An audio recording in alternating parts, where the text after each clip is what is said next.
नमस्कार, मी शिवांगी शर्मा आणि आपण पाहत आहात तळोदा वृत्तांकन न्यूज। चला जाणून घेऊया आजच्या ताज्या बातम्या। नंदुरबारमध्ये वयोश्रीचा महाकुंभ।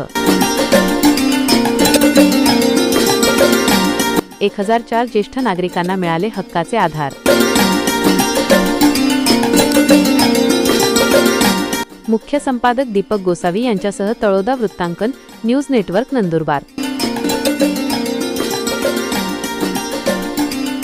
नमस्कार प्रेक्षक हो, वाढत्या वयात हक्काचा आधार मिळाल्यावर चेहऱ्यावर उमलणारे समाधान काय असते याचा प्रत्यय नंदुरबारमध्ये आला। केंद्र शासनाच्या राष्ट्रीय वयोश्री योजनेंतर्गत एलिम्को आणि आमदार चंद्रकांत रघुवंशी मित्रमंडळाच्या संयुक्त विद्यमाने तब्बल 1004 पात्र ज्येष्ठ नागरिकांना सहाय्यक उपकरणांचे भव्य वाटप करण्यात आले। यशवंत विद्यालयाच्या मैदानावर रंगलेला हा सोहळा गरिबांच्या आणि वृद्धांच्या सेवेचा एक आदर्श वस्तुपाठ ठरला।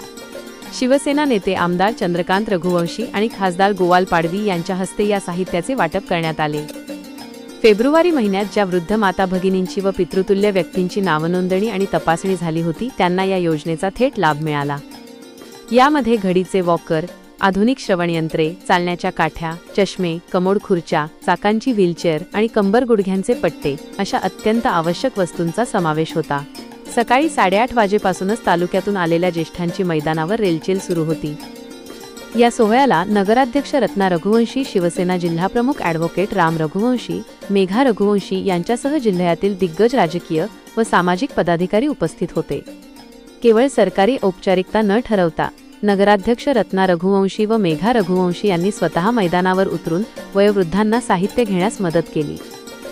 ग्रामीण भागातील वृद्धांना सन्मानाने कार्यक्रमस्थळी आणण्यासाठी आणि त्यांना साहित्य पोहोचवण्यासाठी रघुवंशी मित्रमंडळाच्या कार्यकर्त्यांनी घेतलेले परिश्रम या सोहळ्याचे खरे वैभव ठरले।